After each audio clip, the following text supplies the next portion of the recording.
কিন্তু আমার আল্লাহ পাক আল্লাহ তাআলা হযরতে আদম আলাইহিস সালামের আগে, অনেক আগে, যখন না ছিল আরশ, না ছিল ফারস, না ছিল লৌহ, না ছিল কলম, না ছিল পৃথিবী, না ছিল ইউনিভার্স, না ছিল সূর্য চন্দ্র গ্রহ তারা নক্ষত্র, ওই দিনও আল্লাহ পাক রব্বে কায়নাত আমার আপনার নবীকে সৃষ্টি করেছিলেন। জোরে বলুন জি।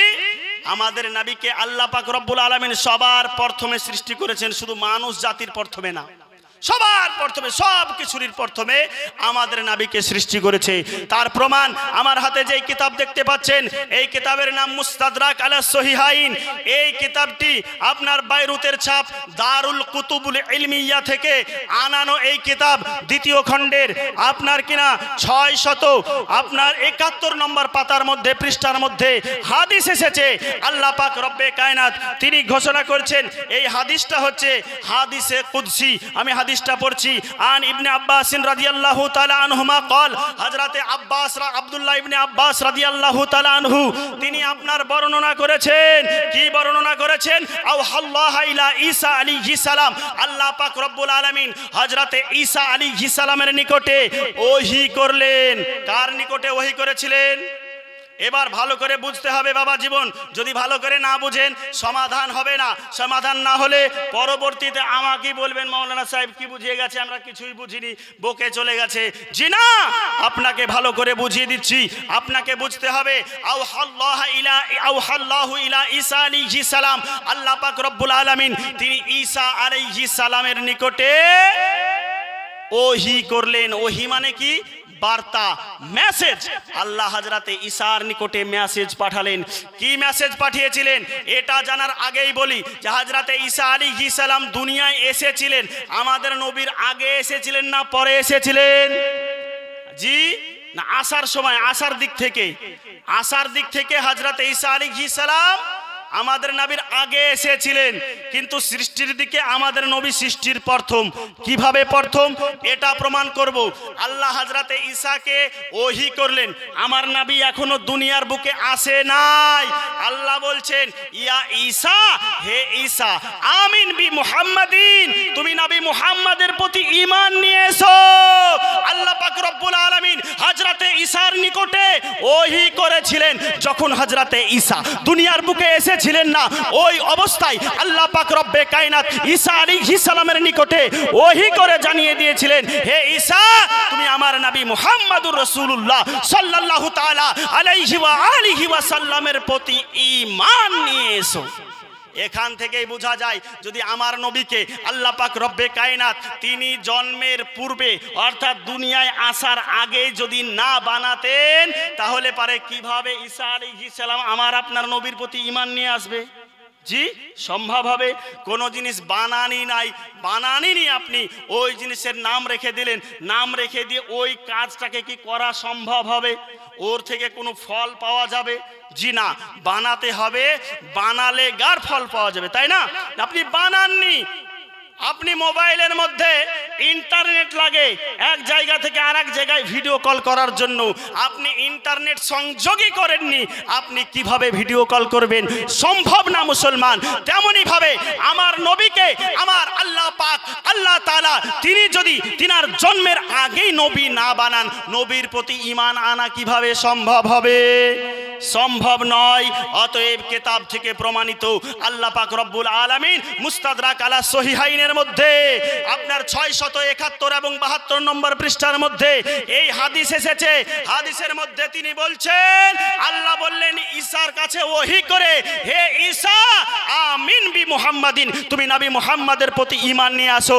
শুধু নবী মুহাম্মাদের প্রতি তুমি একা ঈমান আনো এই রকমের নয়, ওয়া আমারা, এবং হুকুম দিয়ে দাও, মান আদরাকাহু মিন উম্মাতিকা আইয়ুমিনু বিহি, তোমার ওই সমস্ত উম্মতদেরকে তুমি চলে যাওয়ার পরে যখন নবী মুহাম্মদুর রাসূলুল্লাহ সাল্লাল্লাহু তাআলা আলাইহি ওয়াসাল্লাম দুনিয়ার বুকে আসবে, ওই দুনিয়ার বুকে আসা অবস্থায় যখন তুমি থাকবে না, তোমার দ্বীনও থাকবে না, তোমার ধর্ম থাকবে না, তোমার নবিয়ত্ব যখন আর থাকবে না দুনিয়ার মধ্যে, তোমার শরীয়ত যখন থাকবে না, তখন তারা যেন প্রত্যেকেই মুহাম্মদুর রাসূলুল্লাহ সাল্লাল্লাহু তাআলা আলাইহি ওয়াসাল্লামের প্রতি ঈমান নিয়ে আসে। জোরে বলুন সুবহানাল্লাহ।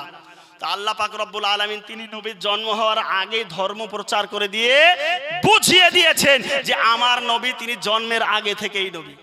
অনেকে প্রশ্ন করছে নবী যদি আগে থেকে নবী হয়ে আসবে তো 40 বছরে কেন ধর্ম প্রচার করলো, তার আগে কেন করলো না? জি করবে না প্রশ্ন? তার উত্তর সহজ, নবীগণ যা করে আল্লাহর হুকুমেই করে, আল্লাহর হুকুম বাদ দিয়ে নবীগণ করে না। পবিত্র কোরআনের মধ্যে আল্লাহ পাক রব্বুল আলামিন এটাই জানিয়েছেন যে নবীগণ তিনাদের নিজের ইচ্ছায় কিছু করে না, যা কিছু করেন সমস্ত কিছু আল্লাহর ইচ্ছায়, আল্লাহর হুকুমে, আল্লাহর কথাতে করেন। অতএব নবীর আপনার কাছে, আমাদের নবীর কাছে এই নবুয়তের প্রকাশটা না করে গোপন রাখার হুকুম আল্লাহর ছিল 40 বছর পর্যন্ত। 40 বছর বয়স যখন আমার আপনার নবীর হয়েছে, নবীকে যখন আল্লাহ পাক রব্বুল আলামিন ধর্ম প্রচার করতে বলেছেন, তখনই নবী আমার ধর্ম প্রচার করে দিয়েছেন। তাদের উত্তরে এই হাদিসকে কাজে লাগিয়ে, এই হাদিসকে কোট করে তাদেরকে আপনিও উত্তর দিন, আমার নবী প্রচার করেনি, আল্লাহর হুকুম হয়নি তাই, কিন্তু আমার নবী জন্ম হওয়ার আগে আল্লাহ পাক রব্বুল আলামিন তিনি আমার নবীর ধর্মকে প্রচার করে দিয়েছেন। জোরে বলুন সুবহানাল্লাহ। বোঝা গেল যে আমার নবী পাক সাল্লাল্লাহু তাআলা আলাইহি ওয়া আলিহি ওয়া সাল্লামের ধর্ম স্বয়ং আল্লাহ তাআলা আমার আপনার নবীর জন্মের আগে করেছেন। হাদিস কিন্তু শেষ হয়ে যায়নি, হাদিসের মধ্যে আরো অনেক কিছু লেখা আছে। আল্লাহ পাক রব্বে কায়নাত যখন এই কথা বললেন, বলার পরে বলে, হে ঈসা তুমি ভাবছো এতটুকুতেই শেষ? না না না, এতটুকুতেই শেষ নয়।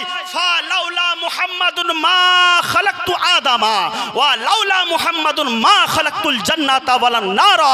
হে ঈসা তুমি শুনে নাও, ফা লাউলা মুহাম্মাদুন, আমি যদি নবী মুহাম্মদকে তৈরি না করতাম, আমি যদি নবী মুহাম্মদকে না বানাতাম, আমি যদি নবী মুহাম্মদকে সৃষ্টি না করতাম, মা খালাকতু আদামা, আমি আদমকেও বানাতাম না, আমি আদমকেও তৈরি করতাম না, আমি আদমকেও তৈরি করতাম না।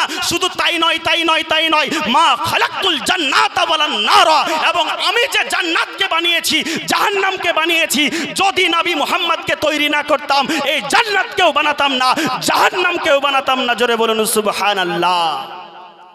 বোঝা গেল যে আমার নবীকে আল্লাহ পাক রব্বে কায়নাত তিনি সব কিছুর পূর্বে বানিয়েছেন।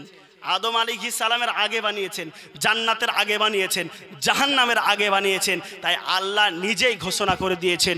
অতএব আপনার আমার আকীদা এটাই হতে হবে যে আমার আপনার নবীকে আল্লাহ সর্বপ্রথম সৃষ্টি করেছে, আর মানুষ জাতির মধ্যে সর্বপ্রথম যিনাকে মাটি দিয়ে আল্লাহ পাক রব্বুল আলামিন বংশ পরম্পরার উদ্দেশ্যে বানিয়েছেন, তিনার নাম কি? তিনার নাম হচ্ছে হযরতে আদম আলাইহিস সালাম। মনে রাখবেন মুসলমান, আমার নবী পাক সাল্লাল্লাহু আলাইহি ওয়াসাল্লাম তিনি 40 বছর বয়সে নবী হয়েছেন। এবার প্রশ্ন, একটা হাদিস আপনাকে বই থেকে দিলাম, এদের আবার অ্যালার্জি বেশি, এই যে হাদিসকে জাল বানানো, জয়ীফ বানানো, হাসান বানানো। বর্তমান সময়ে এই যুগে এদের সব থেকে বড় কাজ হলো সহিহ হাদিসকে জাল বানানো আর জাল হাদিসকে সহিহ বানানো। জি, এই ব্যাপারে হাদিস পেশ করলে এরা বলে যে হাদিসটা হচ্ছে জাল হাদিস, হাদিসটা হচ্ছে জয়ীফ হাদিস, এই হাদিসের উপর আমল চলবে না। কিন্তু যে এই হাদিসটা লিখেছেন, যিনি এই হাদিসের কিতাব সংকলন করেছেন, আল্লামা হাকিম নিসাপুরি রাহিমাহুল্লাহ, এই হাদিসের তাহকিক করে তিনি নিজেই লিখে দিয়েছেন, হাজা হাদিসুন সহিহুল ইসনাদ, এই হাদিসটা হচ্ছে সহিহ হাদিস। ব্রাদারান ইসলাম, এই হাদিসটাকে যদি কোনো মায়ের লাল জাল প্রমাণ করতে পারে, ওই ব্যক্তিকে 50,000 টাকা পুরস্কার ঘোষণা করা হলো। জি, কোনো ব্যাপার নেই। আপনি বলছেন যে মৌলানা সাহেব টাকা ঘোষণা করার কি দরকার? আরে ভাই, আমার কাছ থেকে তো টাকা নিতেই পারবে না, যা জাল তো প্রমাণ করতেই পারবে না, তো টাকা নিবে কিভাবে? আমার টাকা থাক চাই না থাক, চ্যালেঞ্জ করতে তো কোনো আপত্তি নেই। আমার এক বন্ধু বলেছিল একদিন, একটা আমি মোবাইলের মধ্যে লাইভ প্রোগ্রামে ছিলাম, আমি 50,000 টাকা চ্যালেঞ্জ করলাম, তো আমাকে বললো ভাই কম হয়ে গেল, 10 লক্ষ টাকা চ্যালেঞ্জ করো। কেন? তো বলছে তোমার তো টাকা লাগবেই না, তো 10 লক্ষ বলতে কি হচ্ছে তোমার? তারপরেও আমি বললাম যে না, কমের মধ্যে বলাই ভালো, বেশির মধ্যে বললে মানুষ আবার ভাববে যে মাওলানা সাহেব বিশাল অহংকার আছে। জি, এখানে কোনো অহংকারের কথা নেই। আপনিও যে পরিবারের মানুষ, আমিও সেই পরিবারের মানুষ। আমার আব্বা, আমার দাদা দাদি, আমার আত্মীয় স্বজন, আমরা বংশ পরম্পরায় সাধারণ পরিবারের মানুষ। আমরা সেই রকম বড় ধরনের কোনো একটা যে পরিবারের মানুষ, আলাদা সমাজের মানুষ এমনটা নয়। আমরাও কিন্তু আপনাদের মতন কোনো না কোনো সমাজের মানুষ। অতএব অহংকারের কোনো সুযোগ নেই। যেটা কথা এই হাদিস টানা টান সহি হাদিস। এখানে হুজুর আছে, হুজুরের উদ্দেশ্যে বলি, হুজুর আপনি একটু দেখুন তো সহি লেখা না এখানে, জি হাজা হাদিসুন সহিহুল ইসনাদ, এই হাদিসটা সহি হাদিস। যদি বিশ্বাস না হয়ে থাকে, যদি বিশ্বাস না হয়, এসে ছবি তুলে নিয়ে যেতে পারেন। আপনাদের বিশ্বাস হলো যে হাদিসটা আছে এই কিতাবের মধ্যে, হাদিসটা সহি হাদিস, যে আমার নবীকে না সৃষ্টি করলে আল্লাহ কিছুই সৃষ্টি করতেন না। জি দ্বিতীয় কথা, দ্বিতীয় দলিল হচ্ছে এটাই যে আল্লাহ রাসূল সাল্লাল্লাহু আলাইহি ওয়াসাল্লাম তিনি যে কখন নবী ছিলেন, এটা তো এই কথা দ্বারা প্রমাণিত ভালোভাবে হচ্ছে না। নবী ছিলেন এটা প্রমাণিত হলে ঈসা নবীর জন্মের আগে, তাই না? মানে ঈসা নবীর জন্ম হলো, আল্লাহ ঈসা নবীকে ঈমান নিয়ে আসার জন্য বললেন। এর মানে এটাই দাঁড়ায় যে ঈসা আলাইহিস সালামের সময় আমাদের নবী ছিল, তার আগে ছিল কিনা এটা তো বোঝা গেল না, বোঝা গেল? জি হযরতে আদম আলাইহিস সালামের যুগে আমার নবী ছিল কিনা? এদেরকে যখন এই হাদিস কোট করে শোনাবেন, এরা বলবে হ্যাঁ নবীকে আল্লাহ তৈরি করেছিল ঠিকই, কিন্তু নবীকে নবী বানিয়েছিল না, এমনি তৈরি করে রেখেছিল। জি না, আল্লাহর নবী সাল্লাল্লাহু আলাইহি ওয়াসাল্লামকে জিজ্ঞাসা করা হলো, মুসনাদে আহমদ বিন হাম্বলের মধ্যে হাদিস 30,000 হাদিস আছে এই কিতাবে। আমার মাদ্রাসার মধ্যে লাইব্রেরিতে আপনার এই কিতাবটা রাখা আছে। এত বড় আপনার কিতাব, 12টা খণ্ডে, কোনো কিতাব 10টা খণ্ডে বিভক্ত। এই কিতাব নিয়ে আসা সম্ভব নয়, আর সব কিতাব আনাও সম্ভব নয়। যদি প্রয়োজন মনে করেন আপনাকে হোয়াটসঅ্যাপে পাঠিয়ে দিতে পারি। আল্লাহ রাসূল সাল্লাল্লাহু আলাইহি ওয়াসাল্লামকে জিজ্ঞাসা করা হলো, ইয়া রাসূলুল্লাহ ইয়া হাবিবাল্লাহ মাতা জুইলতা নবিয়্যা, হে আল্লাহ রাসূল, আল্লাহ আপনাকে নবী কবে বানিয়েছেন? আপনি কবে থেকে নবী? আপনাকে কবে নবী হিসাবে তৈরি করা হয়েছে? আল্লাহ রাসূল সাল্লাল্লাহু তাআলা আলাইহি ওয়া আলিহি ওয়াসাল্লাম তিনি উত্তর দিয়েছিলেন যে ওয়া আদামু বাইনার রূহি ওয়াল জাসাদ, যখন আদম আলাইহিস সালাম রূহ এবং শরীরের অন্তর্ভুক্ত ছিল না, মিশ্রণের মধ্যে ছিল না, আদম আলাইহিস সালামের রূহ ছিল আলাদা, শরীর ছিল আলাদা, ওই অবস্থাতেও আমি নবী ছিলাম। জোরে বলুন সুবহানাল্লাহ। বোঝা গেল হাদিস ও কোরআনের দৃষ্টিকোণ থেকে আমার আপনার নবীকে আল্লাহ পাক, আল্লাহ তাআলা আমার আপনার জন্ম তো দূরের কথা, আদম আলাইহিস সালামকে তৈরি করার পূর্বে নবী বানিয়ে দিয়েছেন। অতএব আমাদের আকীদা নবী 40 বছরে নবী হয়েছেন, এটা হচ্ছে ভ্রান্ত আকীদা। আমাদের আকীদা হচ্ছে এটাই, নবী জন্মের পূর্বে থেকেই নবী, এমনকি আদম আলাইহিস সালাম তৈরি হওয়ার আগে থেকেও আমার আপনার নবী ছিলেন।